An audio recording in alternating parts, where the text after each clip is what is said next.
sommes debout, nous allons lire la parole du Seigneur. Le thème de mon message, les gens m'ont dit, pasteur, mais c'est pas dans le thème. Oui, c'est pas dans le thème, mais c'est dans l'esprit. Pour tous ceux qui suivent l'internet, ils connaissent le thème principal, c'est le premier amour. Et ce thème, nous l'avons donné avant le décès de Maman Blanche. Et donc, entre-temps, le Seigneur aussi m'a enseigné beaucoup de choses. Donc, 2 ou 3, comme j'ai 8 prédications, je vais parler des 30 choses que j'ai apprises au travers de la souffrance. Et mes 5 autres interventions, je parlerai du premier amour, qui est notre thème principal. Et donc, les orateurs parleront du premier amour, mais pour ma part, je vais parler 3 cultes comme ça. Et nous allons parler sur le thème principal parce que je suis sûr que Dieu va aider quelqu'un qui est passé par la souffrance et qui passe par la souffrance. Alléluia. 30 choses que j'ai apprises au travers de la souffrance, mais j'ai appris même 1000 choses. Mais là, j'ai résumé. Un jour, ce sera un livre, l'école de la souffrance.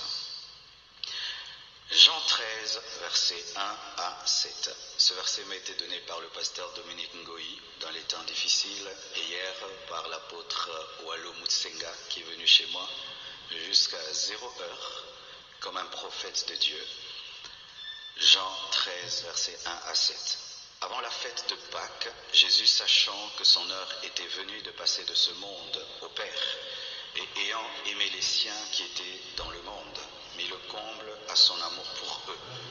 Pendant le souper, lorsque le diable avait déjà inspiré au cœur de Judas Iscariote, fils de Simon, le dessein de les livrer, Jésus, qui savait que le Père avait remis toutes choses entre ses mains, qu'il était venu de Dieu et qu'il s'en allait à Dieu, se leva de table, ôta ses vêtements et prit un linge dont il se ceignit. Ensuite, il versa de l'eau dans un bassin et il se mit à laver les pieds des disciples et à les essuyer avec le linge dont il était saint. Il vint donc à Simon-Pierre et Pierre lui dit, « Toi, Seigneur, les pieds. » Jésus lui répondit, « Ce que je fais, c'est ça le verset principal, ce que je fais, tu ne le comprends pas maintenant, mais tu le comprendras bientôt. » Tu peux dire ça à ton voisin de derrière, ton voisin qui te sourit. S'il ne te sourit pas, tu ne lui parles pas. Deuxième passage, Hébreux 5, versets 7 à 8. C'est lui qui, dans les jours de sa chair, ayant présenté avec des grands cris et prières et des supplications à celui qui pouvait le sauver de la mort et ayant été exaucé à côté, verset principal 8, a appris, bien qu'il fût fils, l'obéissance par les choses qu'il a souffertes. Même si tu es fils, tu n'es pas exempté d'apprendre au travers de la souffrance. Prenez place, s'il vous plaît. Alors, je ne prêche pas bien. Il y a longtemps que j'ai prêché. Amen. Je suis rouillé un peu là. Ça va venir. Amen. Il y a longtemps que j'ai prêché. Donc, l'habitude, le cardio, tout ça, ça vient avec le temps. Mais ce n'est pas trop une prédication. C'est un épanchement seulement du cœur. Alors, le premier verset que je viens de vous lire, il s'agit de Pierre qui refuse que Jésus-Christ lui lave les pieds. Il trouve que c'est indécent que le Seigneur puisse laver les pieds d'un serviteur. Et c'est logique, c'est très logique. Si là, je veux te laver les pieds, il y a des gens qui vont refuser. Aujourd'hui, nous acceptons le lavage des pieds parce qu'on a lu ce passage. Mais de manière logique, ce n'est pas le supérieur qui lave les pieds de l'inférieur. Alors Pierre refuse. Et Jésus-Christ, afin de le convaincre, lui dit que ce que je fais dans le présent, tu ne le comprends pas dans le présent, Mais dans le futur, tu le comprendras. Parce que dans le futur, Pierre a fini par comprendre que Jésus-Christ était en train d'annoncer sa mort. Pour lui-même, il a prêché cela, il a enseigné cela. Pierre a écrit des épîtres. Ce passage nous enseigne ceci, que Dieu n'est pas toujours obligé de répondre dans le présent à nos questions. Pourquoi tu as fait ça? Parce que. Pourquoi tu as fait ça? Parce que. Pourquoi tu as fait ça? Parce que. Non, non. Dieu n'est pas notre garçon de course, il n'est pas notre travailleur, serviteur pour nous expliquer toujours ce qu'il fait. D'ailleurs, il y a des choses qu'on ne comprendra qu'au ciel. Alléluia. Il a dit, ce que je fais maintenant, tu ne le comprends pas, mais tu le comprendras. Car combien de questions n'avons-nous pas posées à Dieu? Pourquoi? Une personne aussi jeune qui a des projets, une personne aussi aimable, merveilleuse, aimée par tout le monde. Pourquoi tu n'as pas pris un mauvais, un méchant? Pourquoi tu n'as pas pris un vieillard? Pourquoi? Nous comprendrons un jour. Alléluia. C'est ça la maturité dans les choses de Dieu. Béni soit Dieu pour les bases que j'ai reçues dans la vie chrétienne, étant au pied du révérend Daniel Capepula, de Jacques-André Verneau, où on nous a enseigné toute la Bible. Pas seulement le Dieu qui te protège des problèmes, pas seulement le Dieu qui te protège des souffrances, mais on nous a enseigné aussi un Dieu qui te fait passer par le désert. Et béni soit Dieu pour de tels enseignements. Frères, lorsque des fois un prédicateur se tient à la chair, au lieu de vous prêcher seulement la bénédiction, vous parle des épreuves, vous parle de la souffrance, il ne faut pas dire qu'il a abîmé notre culte, hein. C'est un vaccin qui te prépare au jour où tu vivras Dieu dans une autre facette que le Dieu qui exauce, qui bénit. Et cet équilibre m'a aidé, car des années, on nous a enseigné le brisement, la formation, l'école de Dieu. Et quand c'est arrivé, toutes ces prédications équilibrées sont venues pour m'aider. Aimer toutes sortes de prédications, les prédications de motivation, les prédications de brisement, parce que ce sont des vaccins. Alléluia. Dieu n'est pas obligé de répondre présent à nos questions présentes. Et des fois, nous pensons que nous sommes capables de comprendre ce que Dieu fait alors que nous sommes encore immatures pour le comprendre, et c'est avec le temps qu'on finit par comprendre. Lorsque un enfant est un enfant et qu'il est puni par ses parents, il va dire que ses parents sont méchants. Le même enfant, lorsqu'il grandit, dit qu'il avait des bons parents qui étaient sévères. Avec le temps, il finit par comprendre ce que ses parents faisaient. Et là, je ne parle pas que de ce qui nous est arrivé. Dans tous les domaines de ta vie, mon frère, il y a des choses que tu comprendras, il y a des choses que tu ne comprendras pas, et il y a des choses que Dieu fera. Il t'expliquera, mais pas toujours au présent, mais au futur. Et même si nous pensons avoir compris ce qui est arrivé, ce n'est que la moitié. Avec des années, nous comprendrons ce que Dieu a fait. Peut-être dans 2 ans, 3 ans, 4 ans, 5 ans, 10 ans, 20 ans, nous comprendrons. Ah, c'est pourquoi vraiment. Alors lorsque tu ne comprends pas une chose, voici la sagesse. Il faut se taire. Amen. Il faut seulement se taire. De peur que tu puisses expliquer mal une chose ou que tu puisses condamner Dieu au lieu de le louer, parce qu'il sonde le futur autant qu'il sonde le présent. Et quelqu'un qui sonde le futur comme il sonde le présent, vous n'êtes pas au même niveau, parce que lui peut voir dans le futur ce qui peut arriver. Certaines personnes ont été rappelées vers Dieu parce que Dieu savait que cette année-là, elles allaient l'abandonner. Vous voyez quelqu'un qui part, oh pourquoi? Mais Dieu qui va dans le futur a vu que la personne allait chuter. Et vous maintenant, les humains qui ne comprennent rien dans le futur vont dire, pourquoi? Mais Dieu sait que la personne allait perdre à la fin de sa vie sa bénédiction. Ainsi, celui qui maîtrise le futur, le passé et le présent n'est pas à notre niveau pour que nous puissions le juger. Hébreux 5, verset 7, un puissant verset qui parle de Jésus-Christ comme étant souverain sacrificateur selon l'ordre de Melchisédek. Ça prouve l'élévation de Jésus-Christ, Hébreux 5, verset 7. Mais qu'est-ce que la Bible nous dit? Qu'au temps de la chair de Jésus-Christ, c'est-à-dire que lorsqu'il était il était homme, lorsqu'il priait en pleurant, il priait avec des cris, avec des larmes, des supplications. Et il avait appris, bien qu'il fût fils de Dieu, sans péché, l'obéissance par les choses qu'il a souffertes. Jésus-Christ sur la terre a appris à obéir au Père au travers de la souffrance. Et qui sommes-nous pour ne pas apprendre à obéir à Dieu au travers de la souffrance?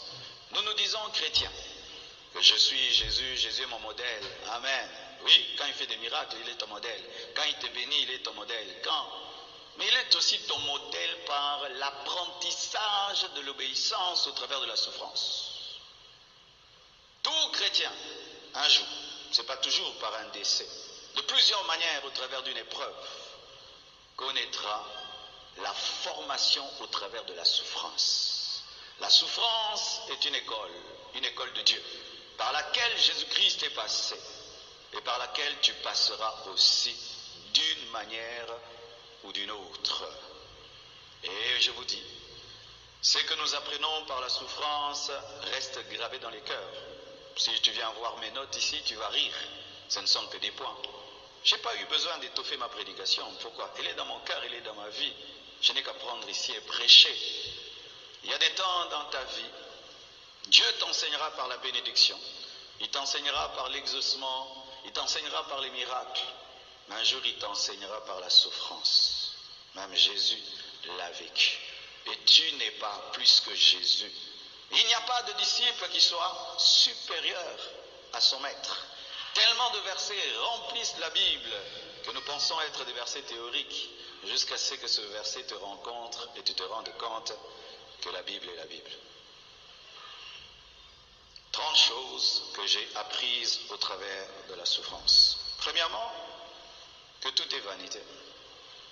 Tout est vanité de vanité. Bien aimé, quand la Bible te dit tout est vanité de vanité, c'est vrai. Je le savais, je le prêchais, mais je l'ai su davantage. Lorsque j'ai vu les maisons qu'elle a laissées, lorsque j'ai vu les vêtements qu'elle a laissés, lorsque j'ai vu les sacs de marque qu'elle a laissés, lorsque j'ai vu les chaussures de marque qu'elle a laissées, lorsque j'ai vu les enfants qu'elle a laissés, le mari qu'elle a laissé, rien de tout cela ne l'a accompagnée dans sa tombe. Rien de tout cela. Elle a porté une robe qu'elle n'a jamais portée de toute sa vie. Tout est vanité. C'est pourquoi l'Église ne doit pas être fondée sur les biens matériels. Nous vous prêchons le succès, nous vous prêchons de devenir grand et tout, c'est bien. Mais toutes ces choses que Dieu vous donnera sur la terre resteront sur la terre. Alors la priorité de votre cœur, ça doit être la croissance de vos âmes et de vos esprits.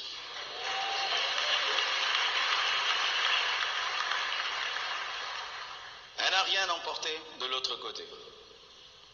Tout ce qu'elle a emporté, c'est la dimension spirituelle, la foi en Jésus-Christ, les bonnes œuvres qu'elle a pratiquées sur la terre. Frères et sœurs, s'il y a encore ici quelqu'un qui est matérialiste, pour l'argent, tu peux tuer quelqu'un, pour l'argent, tu peux te prostituer, pour le bien de ce monde, tu peux entrer dans l'occultisme, pour le bien de ce monde, tu peux voler, pour les biens de ce monde, tu peux t'enorgueillir, t'enfler.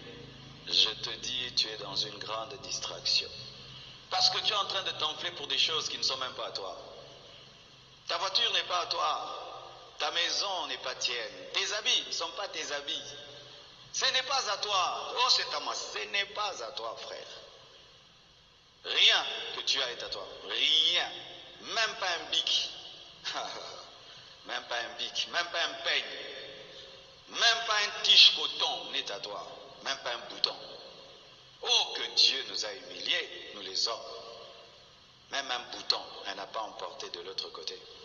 Même un tige coton, elle n'a pas emporté. Même la poudre, elle n'a pas emporté. Rien de cela. Regarde comment tu es en train de détruire ta vie. Tu vis dans le vol, tu vis dans le mensonge et dans l'escroquerie. Pour avoir quoi? Des maisons. Pour avoir quoi? Des voitures que tu laisseras. Que tu laisseras. Que tu laisseras. Que tu laisseras. Que tu aies 1000 voitures. 10 000 maisons. En ton nom, tu laisseras. Alors tu es triste parce que tu n'as pas d'argent, tu es triste parce que tu n'as pas de vêtements, tu es triste parce que tu n'as pas. Mais tu ne te réjouis jamais de ta foi en Jésus-Christ, du Saint-Esprit qui est en toi, alors que c'est cela ta vraie richesse. Elle a laissé ses enfants, même les enfants ne sont pas à toi. Mon mari, mes enfants, c'est faux. La seule chose qui est à toi, c'est ta foi en Jésus. Ça, c'est à toi. Ça, c'est à toi. Ça, c'est à toi. Le reste n'est pas à toi. Tout est vanité, mes frères, et poursuite du vent.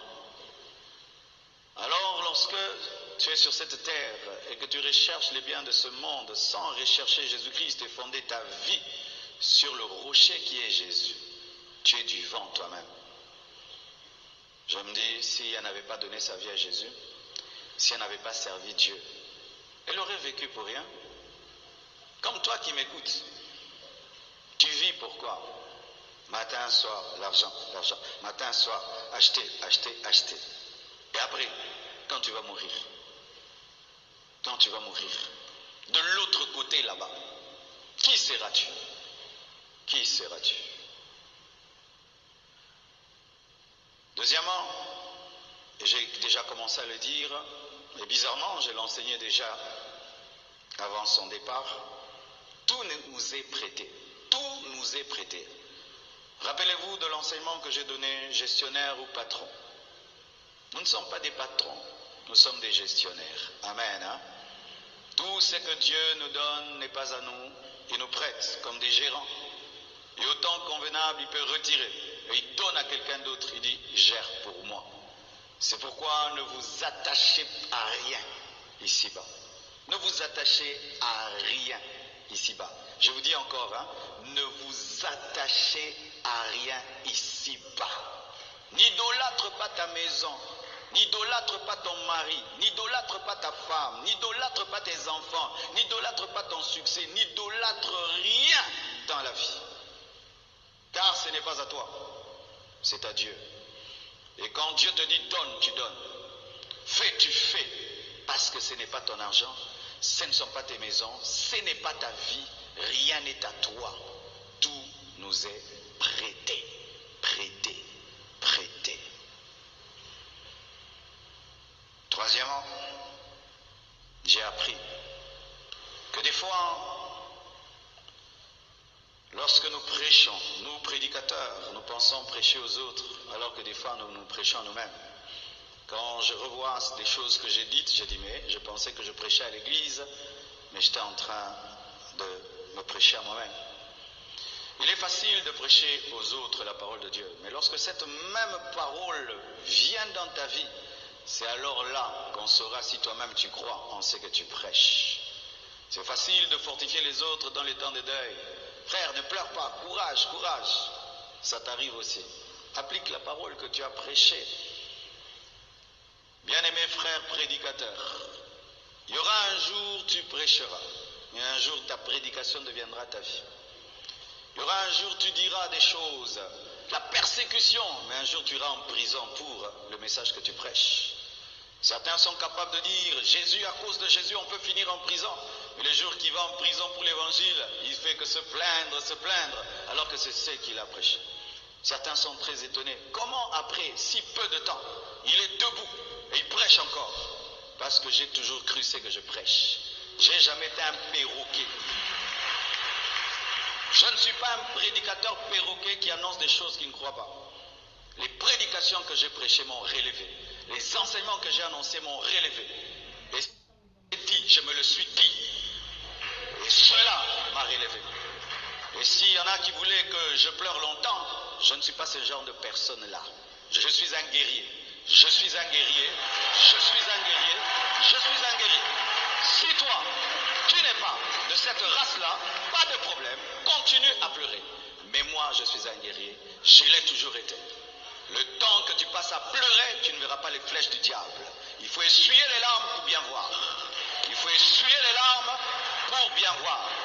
Et ne pensez surtout pas qu'aimer une personne, c'est vivre dans la tristesse. C'est ça la mentalité des Congolais et des chrétiens.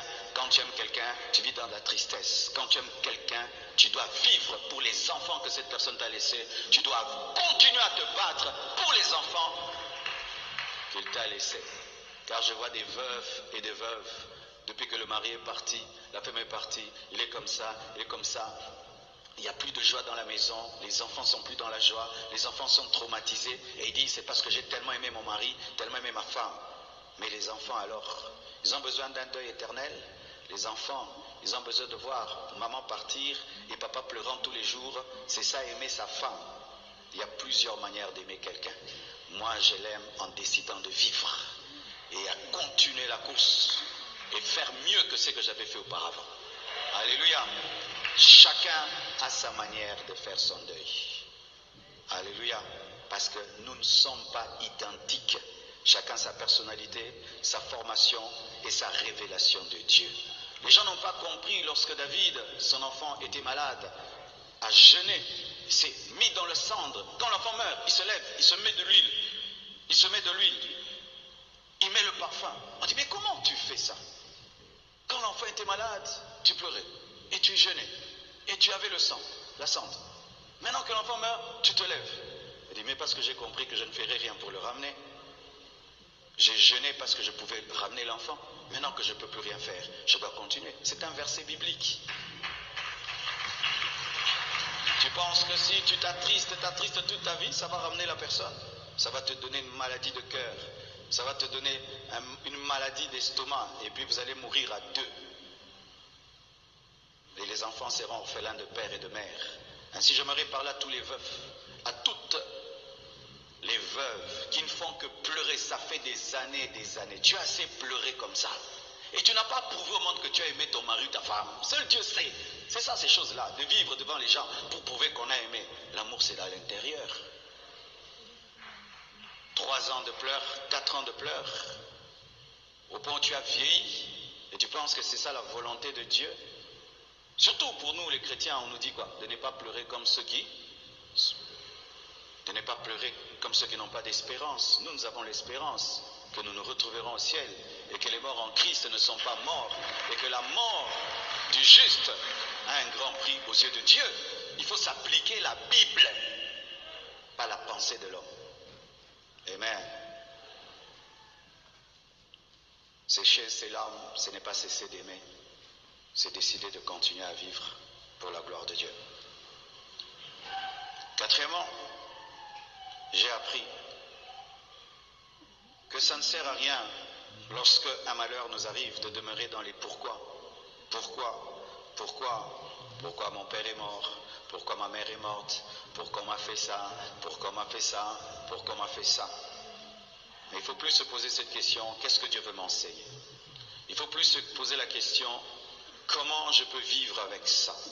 Lorsqu'un verre est cassé, il est cassé. Et si tu te poses la question, pourquoi il s'est cassé? Pourquoi il s'est cassé? Eh bien, ce sera toujours un verre cassé. Mais tu peux te poser la question, qu'est-ce que je vais faire de ce verre cassé? Je peux en faire une bouteille, je peux mettre à la poubelle, je peux réutiliser pour une œuvre d'art. Pourquoi?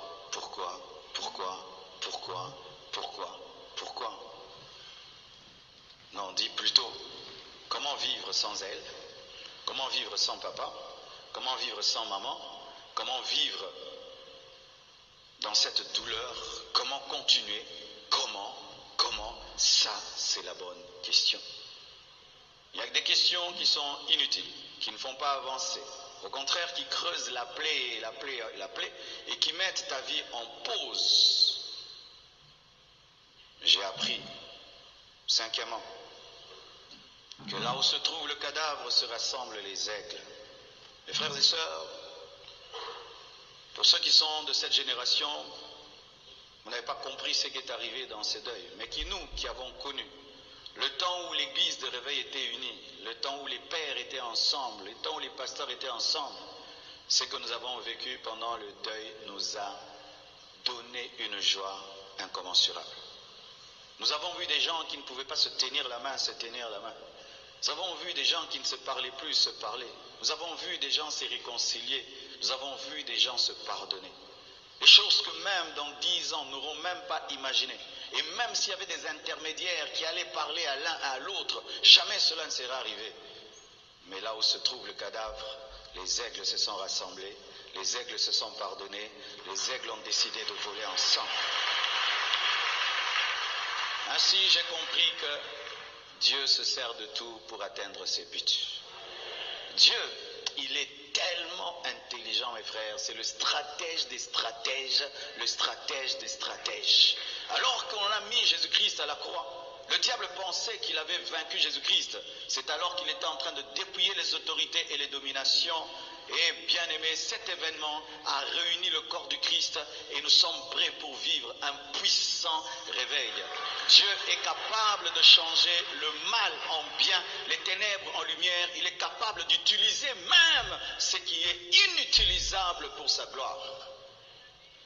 Si on avait fait même des retraites et des jeûnes, des conférences sur l'unité et le pardon, ça n'allait jamais faire cela.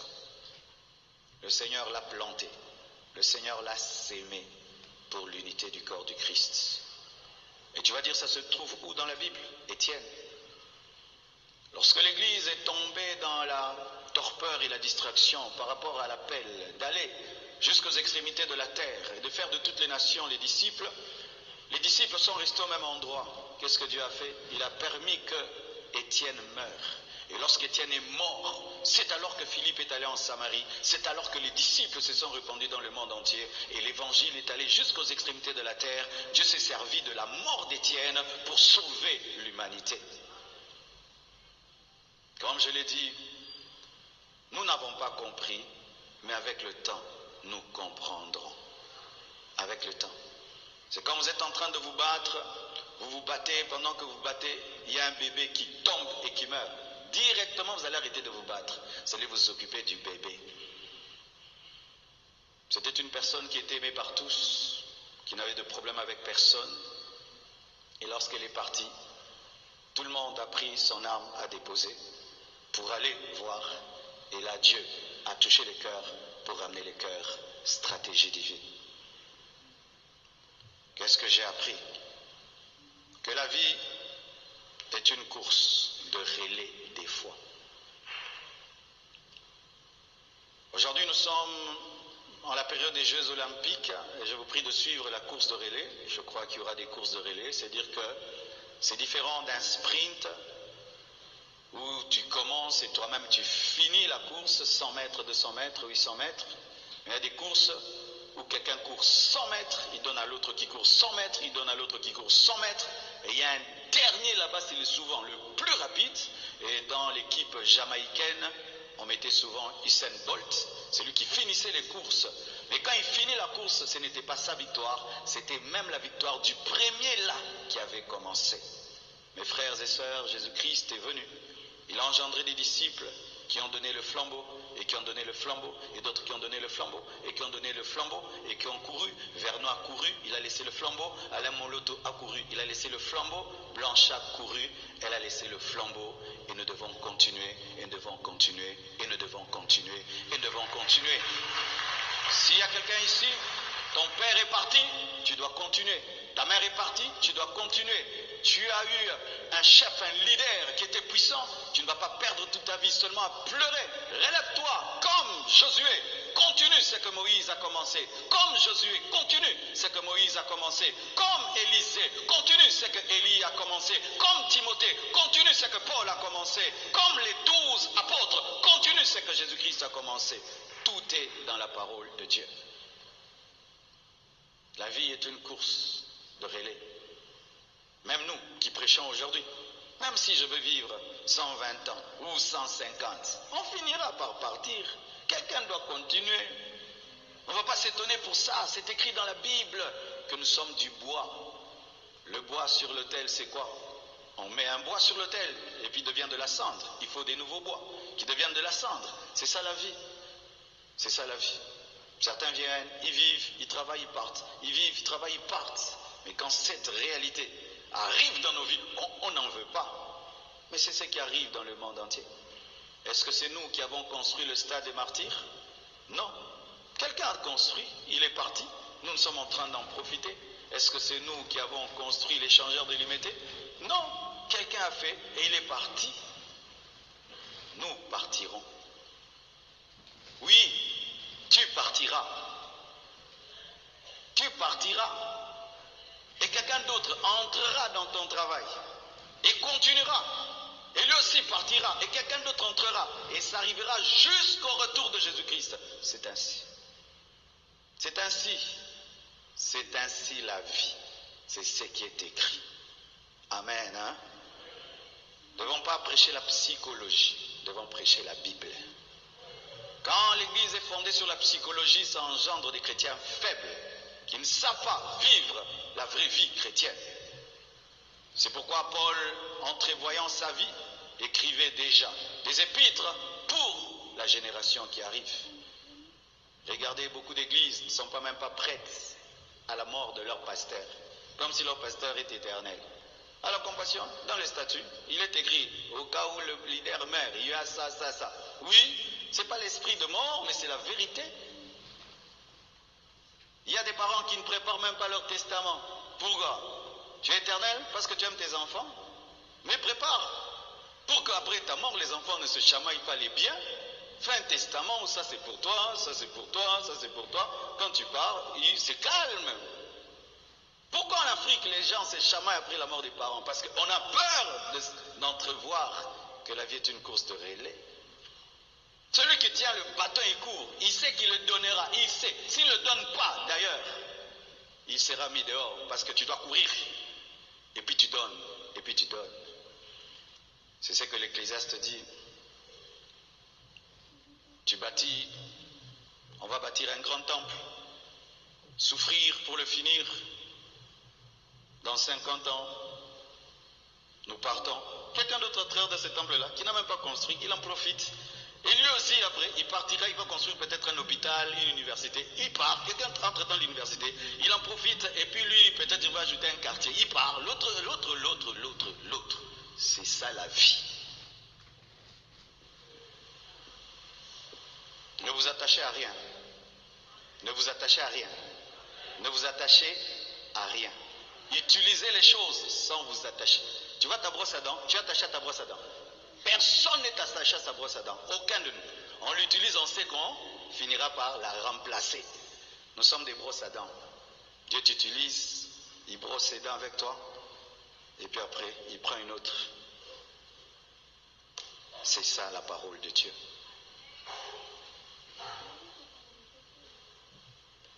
Qu'est-ce que j'ai encore appris? Que Dieu a toujours raison. Même si on ne comprend pas ce qu'il fait. Dieu a toujours raison. Est-ce que tu peux le dire avec moi? Encore? Même quand je ne comprends pas. Même quand je ne comprends pas. Un pasteur n'avait pas d'enfant. Il a dit à Dieu, comment Seigneur, moi je prie pour les autres, je n'ai pas d'enfant. Et Dieu ne donnait pas des enfants. Il a insisté. Il a quand même commencé à dire qu'il va arrêter le ministère parce que comment lui prêche aux autres mais n'a pas d'enfant, on va croire qu'il n'a pas la puissance et tout. Ok. Dieu lui donne un enfant. Cet enfant grandit. L'enfant là devient un voyou, un drogué. L'enfant là lui amène des problèmes dans sa vie au point où il tombe malade, il meurt. En soi, Dieu savait qu'il avait la grâce de le servir, mais sans enfant. Quand il a forcé la main de Dieu, Dieu lui a donné ce qu'il a tué. Des fois, tu dis, Dieu, pourquoi je suis né au Congo? Peut-être que toi, aux États-Unis, tu ne serais pas chrétien. Seigneur, pourquoi tu ne me donnes pas beaucoup? Peut-être toi, beaucoup, allez t'enorgueillir. Pourquoi Seigneur tu ne m'as pas créé très très beau? Parce que toi si tu étais très très beau, tu serais un impudique. Pourquoi Seigneur tu ne m'as pas donné beaucoup de force? Parce que si toi tu avais la force, tu allais être un voleur. Pourquoi Seigneur tu ne m'as pas mis dans telle famille? Parce que si tu étais dans cette famille, tu allais croire à ton père comme étant Jéhovah Jireh, tu n'allais pas développer la foi. Pourquoi Seigneur je suis né au Congo? Parce qu'au Congo Dieu allait t'apprendre la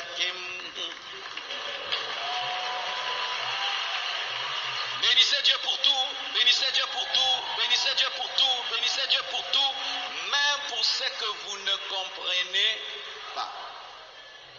Car ses voies sont insondables. Autant les cieux sont élevés au-dessus de la terre, autant les pensées de Dieu et ses voies sont élevées au-dessus des nôtres.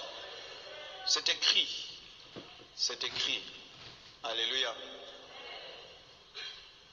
Lorsque Jésus-Christ mourait à la croix et que Marie était là en train de voir son fils mourir, sur le plan humain, quelle atrocité. Un jeune de 33 ans en train de mourir sur une croix, qu'est-ce qu'il a fait? Il n'a jamais tué. Mais pour Dieu, c'était le salut de l'humanité. Alléluia. Je connais des veuves qui, après la mort de leur mari, sont devenues spirituelles. Je connais des veuves qui, après la mort de leur mari, sont devenues courageuses. Je connais des veuves qui, après la mort de leur mari, sont devenues des vraies servantes de Dieu. Dieu a plusieurs voies. C'est écrit dans la parole de Dieu au sujet de Anne. Lorsque son mari est parti, elle a consacré toute sa vie dans le jeûne et la prière. S'il n'était pas parti, elle n'allait jamais recevoir la prophétie sur Jésus. Toute chose concourt au bien de ceux qui aiment Dieu. Même les mauvaises choses, même les choses douloureuses, pénibles, toute chose concourt au bien de ceux qui aiment Dieu. Même ce qui te fait pleurer est pour ton bien. Huitièmement, si je ne finis pas, je vais finir même dans... Je pourrais finir. Dieu, des fois, pour faire un nouveau vase, ne le modifie pas. Il le casse, il le jette par terre et il refait un autre vase. Des fois, pour Dieu, lorsqu'il veut te rebâtir, tu étais un vase, mettons, carré, il veut faire un vase circulaire. Au lieu de modifier le vase carré, il prend le vase carré, il le jette par terre, brisé, et puis il le reprend. Il forme un autre vase qui est circulaire. Le brisement au travers de la souffrance, la transformation au travers de la souffrance. J'aimerais parler aux gens qui souffrent. Si ta souffrance ne te change pas, tu es un phénomène. Parce que même le chien, lorsqu'on le dresse par la souffrance. On lui montre, s'il fait caca partout, on prend son museau, c'est ça? On met dans le caca puis on le tape un peu. Il apprend que caca c'est douleur, caca c'est douleur. Il apprend l'obéissance par la souffrance. Regarde les souffrances par lesquelles tu passes. Tu es le même homme. Rien ne te change. Même si Dieu te broie, tu ressuscites le même. Quoi que Dieu te fasse, tu ne bouges pas. Tu as cette capacité d'esquiver les clous à la croix, de sorte qu'au lieu d'être mort, tu es évanoui.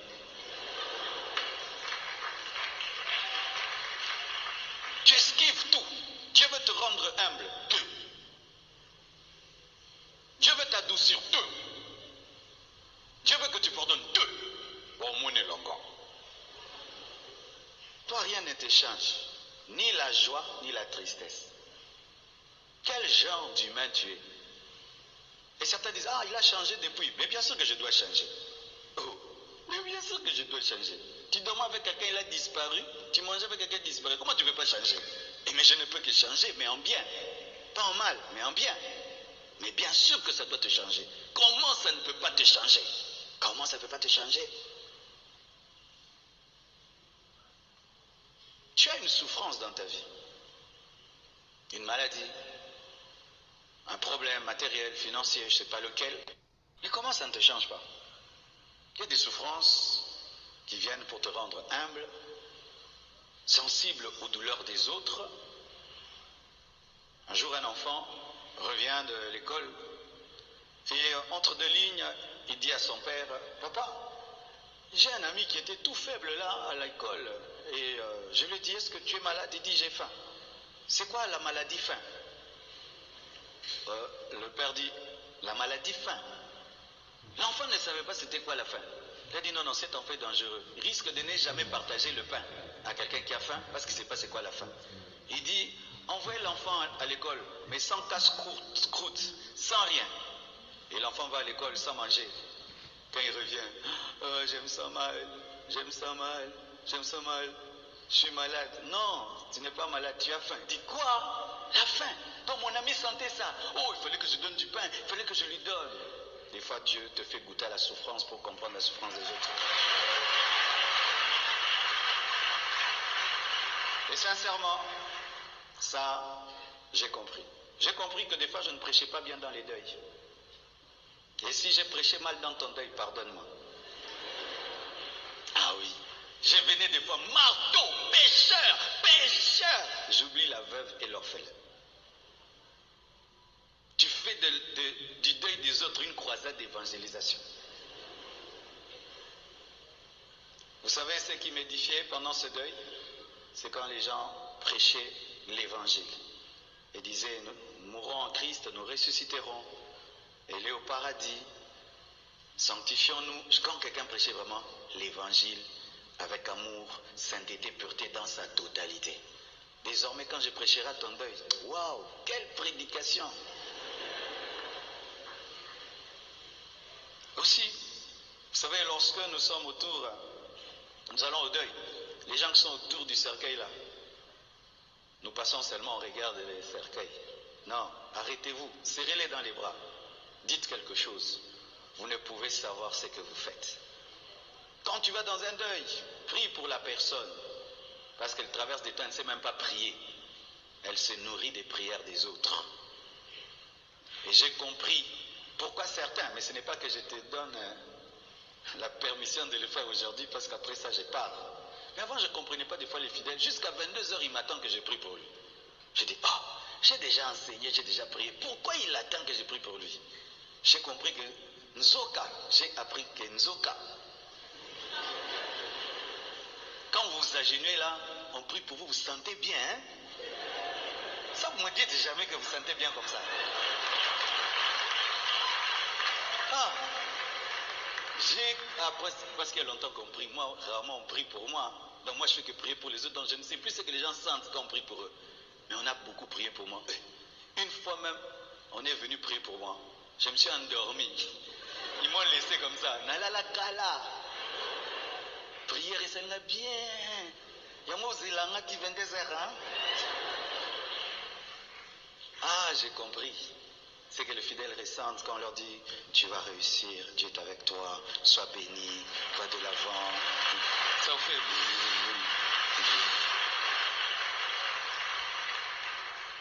Maintenant, je prierai bien pour toi. Mais toi, malgré ta souffrance, tu es le même. Rabbi ne change pas. Rien ne t'adoucit, rien ne te rend sensible, rien. Malgré toutes les épreuves par lesquelles tu es passé dans ta vie, parce que d'autres c'est pire que moi que vous avez connu, vous avez perdu un frère, une soeur, plein de gens, mais vous êtes les mêmes. Comment le bistouri de Dieu ne t'a pas taillé? Parce que tu as passé trop de temps à pleurer au lieu de lire le cahier de Dieu pour comprendre ses leçons. Quand Dieu te fait passer par la souffrance, ouvre tes yeux, tes oreilles, apprends.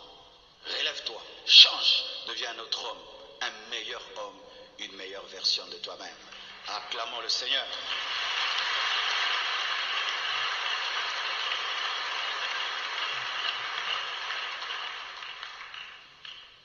J'ai appris que l'enseignement sur la mort et l'éternité, ces enseignements doivent revenir sur les chairs de l'Église. Je me suis rendu compte que les chrétiens disent qu'ils sont chrétiens, mais beaucoup ne sont pas fondés sur la doctrine de la mort et de l'éternité. Ils chantent à l'église, ils dansent, mais la doctrine sur la mort, la résurrection et l'éternité n'est pas saisie. Pourquoi? Parce que la plupart, vous ne venez à l'église que dimanche. Vous ne venez pas aux études bibliques. Les églises sont remplies de gens qui prient beaucoup et qui vont dimanche, mais qui ne viennent pas aux études bibliques.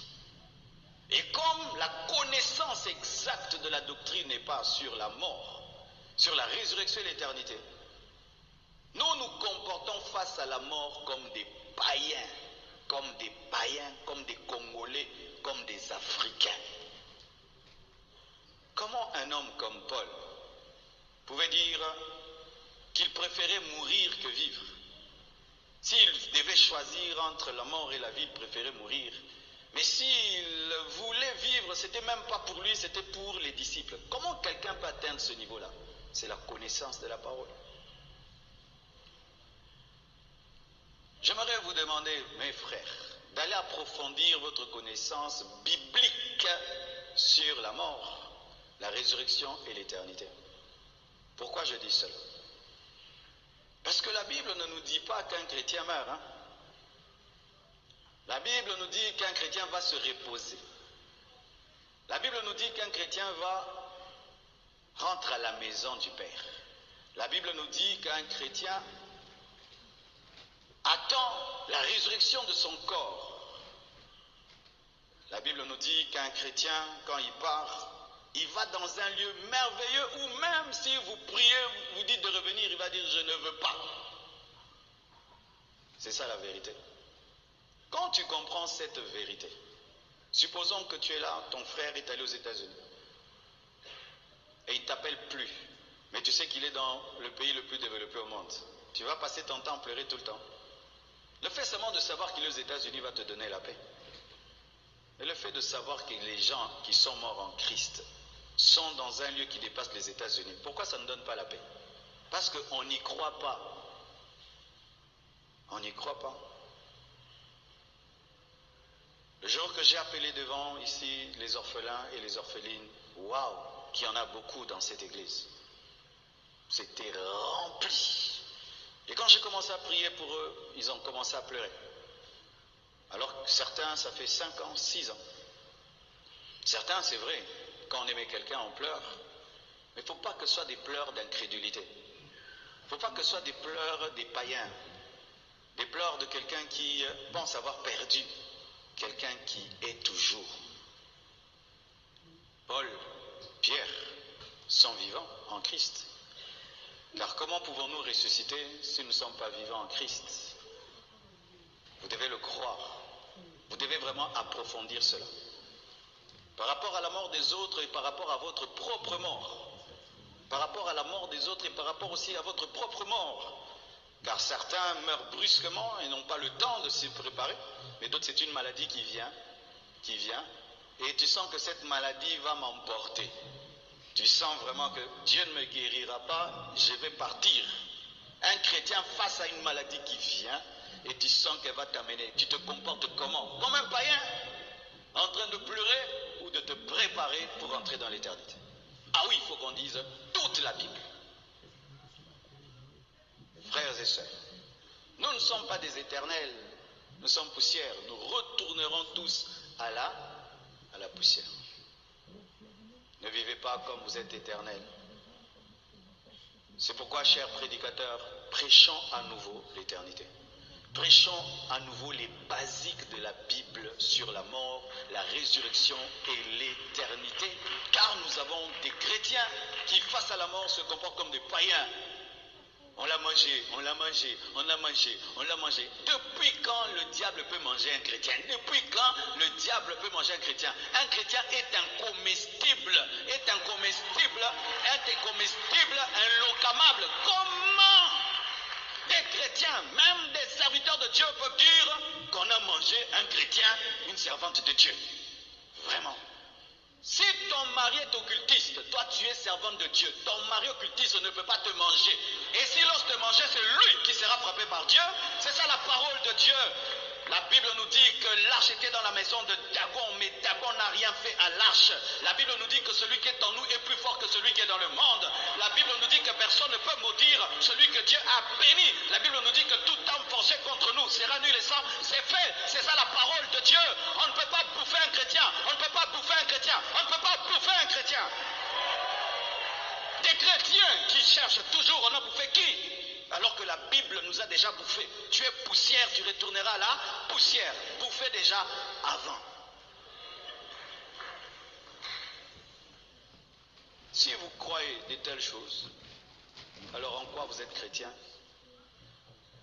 Un occultiste peut te sacrifier. On a sacrifié un chrétien. On a déjà sacrifié Jésus. Comment on peut te sacrifier? Le sacrifice de Jésus suffit. Ne croyez pas en ces bêtises, ces sottises. N'y croyez pas. Si tu crois, ça va t'arriver. Mais moi, je crois que même si le monde entier devient sorcier, personne ne me mangera. Parce que Jésus-Christ qui est en moi est fort et est puissant. Ne croyez pas de telles choses.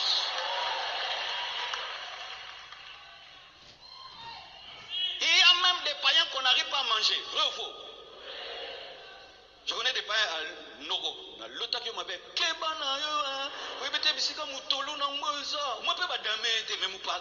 mais toi tu n'as pas besoin d'un moutolou. Tu as la croix de Jésus-Christ, tu as le sang de Jésus-Christ, tu as le tombeau vide de Jésus-Christ. Ton nom est écrit dans le livre de vie. Dieu a un plan pour ta vie et personne ne peut arrêter avant le temps de Dieu. C'est que Dieu a dit que tu seras. Personne ne peut stopper le plan de Dieu. Personne ne peut arrêter le plan de Dieu. Dire cela, c'est dire que Satan est plus fort que Dieu, alors que la Bible nous dit que Dieu est le tout-puissant. Tout-puissant, tout-puissant, tout-puissant, tout-puissant. Ça, c'est l'évangile africain. Des chrétiens bouffés. Des chrétiens bouffés. Quel manque de puissance et de foi. Lorsque même quelqu'un se convertit aujourd'hui, le diable en personne ne peut rien lui faire. Le diable en personne ne peut rien faire à un bébé spirituel d'un jour. Et une servante de Dieu, vous croyez des choses pareilles. Frères et sœurs, lisez la Bible, croyez la Bible. Arrêtez de croire TikTok et YouTube. Croyez la parole. Chrétiens modernes, allez relire la Bible. Vous ne lisez plus la Bible, vous êtes tout le temps sur Internet. Tout le temps sur Internet, c'est pourquoi vous avez la foi Internet. Allez lire la Bible. La Bible manque dans les cœurs et les pensées de beaucoup de chrétiens, de sorte que nous sommes devenus des chrétiens remplis d'incrédulité, de doute, et nous croyons des choses que la Bible ne croit pas. Terminons. J'ai appris une chose, et c'est dixièmement, je crois. Dixièmement, hein? Ok, je vais m'arrêter à 10. La communion fraternelle et l'amour de la famille, des amis, sont un bouclier contre la dépression. Et seul l'amour peut combler le vide laissé par l'amour. Mes frères et sœurs, pendant cette épreuve, j'ai vécu l'amour de mes parents, mon père, ma mère, mes frères et sœurs, mes amis, l'Église. C'était un bouclier pour moi. J'ai vu le pasteur Timothée quitter Kinshasa, aller jusqu'à Barcelone avec moi pendant une semaine, seulement pour me faire rire. Il finit, le couple Manzambi vient, une semaine, 3-4 jours avec moi, seulement pour que je rie. Après, le prophète Jérémie vient à Barcelone, il quitte Kinshasa, seulement pour être avec moi, que je ris. Quel amour! J'ai vu les enfants du pasteur Ivan Castano quitter Paris, venir à Barcelone, passer 2 jours avec les enfants pour qu'ils rient. Je me suis rendu compte que je suis un homme béni. Béni d'avoir des vrais amis, béni d'avoir des vrais frères, des vrais parents, une vraie église, des vrais collaborateurs. Une blessure laissée par l'amour est comblée par l'amour. L'amour. L'amour protège de la dépression. Je voyais le pasteur Louimba quitter sa maison. Il arrive chez moi à 7 heures. Parce que lui, il a perdu sa femme, ça fait 4 ans. Il dit, je suis venu te voir pour que tu manges. Je dis, non, comme bébé, non. En français. Je suis devenu ton bébé. Il dit, non, tu ne manges pas. Et il commande à mon cuisinier, faites les omelettes. Je dis, Yaboué, professeur mange. Et il s'assied là. Je dis, toi tu manges pas. Il dit, moi j'ai déjà mangé, toi tu manges. Je dis, waouh. Satan nous a menti que les pasteurs ne s'aiment pas, ne s'entendent pas. C'est faux. C'est pas parce que 2 ou 3 pasteurs ont des problèmes que tout le monde a des problèmes. La plupart des pasteurs s'entendent. La plupart des pasteurs s'entendent. La plupart des pasteurs s'entendent. Mais il y a 2, 3, 4, 5, comme dans toute famille. Comme dans votre famille aussi.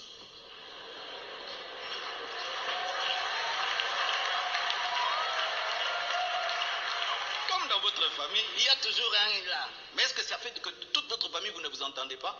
Mais souvent, ceux qui ne s'entendent pas, ça crie plus que ceux qui s'entendent. L'amour. Aimez les gens. Et laissez-vous aimer. Donnez de l'amour et laissez les gens vous donner de l'amour dans les moments difficiles. Vous en sortirez très vite. Et je peux témoigner que ce qui m'a guéri le plus vite que possible, c'est l'amour. L'amour. Je n'ai jamais senti autant d'amour dans ma vie. Et je ne peux même pas citer tous ceux qui ont vraiment, c'est extraordinaire. C'est très extraordinaire. C'est quand je comprends que quand la Bible dit que Dieu est amour, Dieu est amour. Dieu nous donne des amis pour nous préparer à une épreuve. Dieu nous donne une famille pour nous préparer à une épreuve. Vous qui avez jeté vos amis, vous qui avez jeté les membres de vos familles, vous avez commis une grave erreur. C'est pourquoi la compassion, nous prêchons la famille. Ta famille. Où est ta famille? Où est ton père? Où est ta mère? Où sont tes frères et sœurs? Baksa Bango.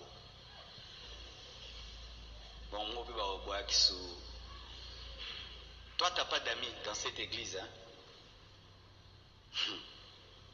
Ce sont les vrais amis qui restent quand tout le monde est parti. Ce sont les vrais amis qui reviennent dans le deuil quand le deuil est fini. Toi, tu n'as pas d'amis. Toi, tu es champion pour détruire tes relations. Tu es pire que Dieu. Dieu même récupère les gens. Toi, tu ne les récupères pas quand tu as jeté. Et tu annonces même, si je meurs, ne viens pas. C'est ce que toi, tu as dit à quelqu'un, non? Même si je tombe malade. C'est la folie. L'homme est un animal social qui est fait à vie, qui est fait pour vivre avec des amis, avec des frères, avec des sœurs. Ça fait un temps, Dieu m'avait enseigné cela, apprendre à bâtir des vraies relations. Pas des relations superficielles avec les hommes de Dieu. Bâtir vraiment des vraies relations. Et j'ai vu des gens quitter le monde entier, annuler même leur programme de croisade, de ceci, venir seulement s'asseoir là.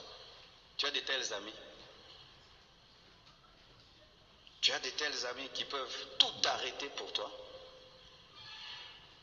Tu as de tels amis qui peuvent tout sacrifier pour toi.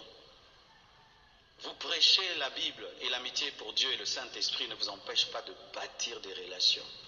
Un homme qui bâtit des relations devient puissant. Un homme qui bâtit les relations devient fort. En conclusion, il y a combien de mariés ici? Balancez les bras. Vous mariez, voici ce que je vous dis.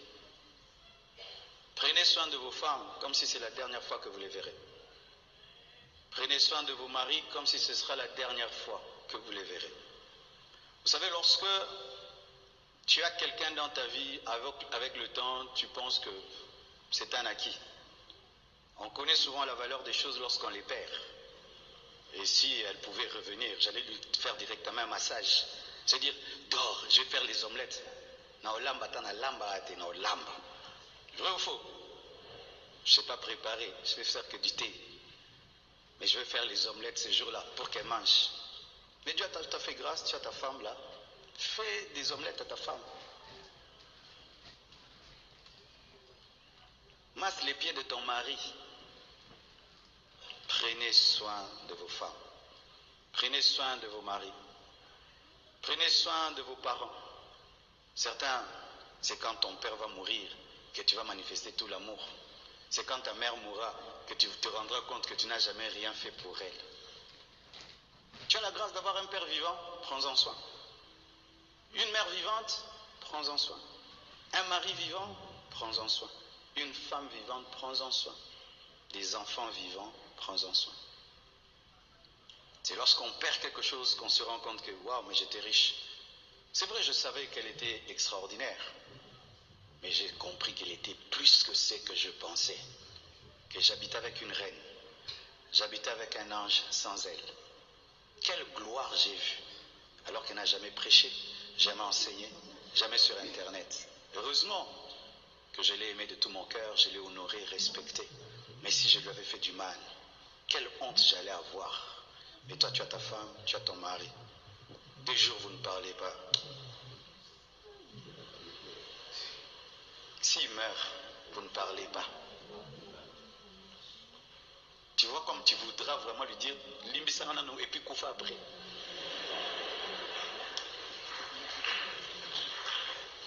Oui. Aimez-vous aujourd'hui à 100%. Ne soyez pas partiel dans l'amour. Aimez totalement. Quand tu aimes quelqu'un, aime-le.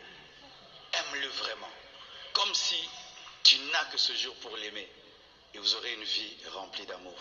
Que Dieu vous bénisse abondamment.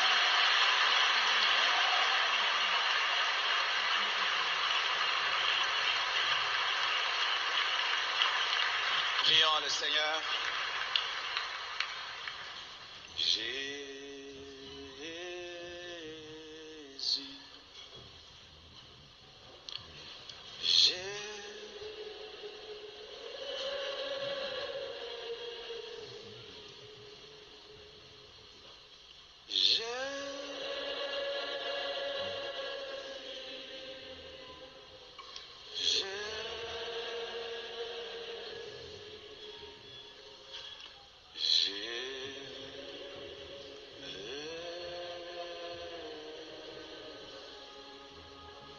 Il est présent.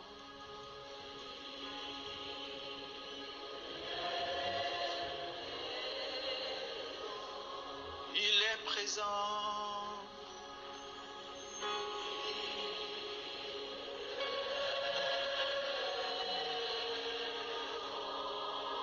Jésus.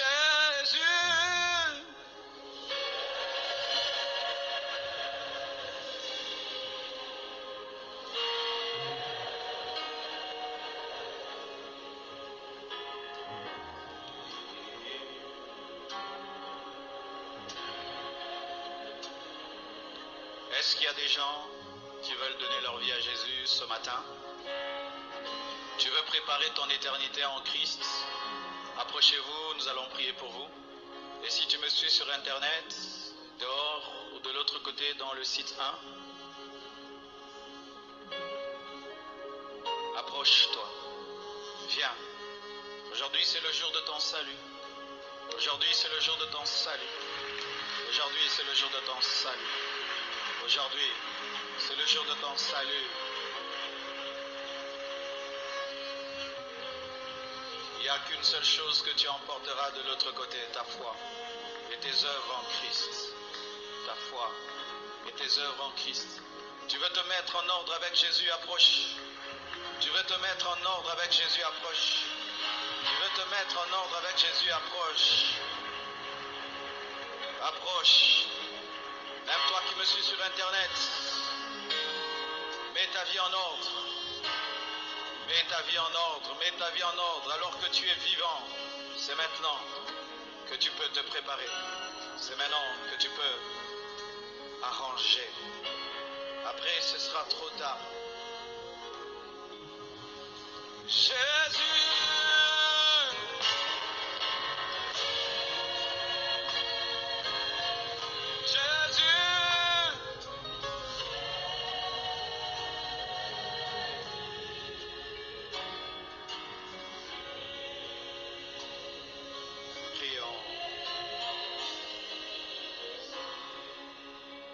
Nous sommes à genoux, priez avec moi, Seigneur Jésus. Je te donne mon cœur et ma vie. Deviens mon Seigneur et mon Sauveur personnel. Pardonne tous mes péchés depuis que je suis né. Lave-moi par ton sang. Écris mon nom dans le livre de vie. Donne-moi le Saint-Esprit, au nom de Jésus. Je confesse de ma bouche le Seigneur Jésus-Christ et je crois dans mon cœur que Dieu l'a ressuscité d'entre les morts. Je suis sauvé, je suis pardonné. Merci Jésus.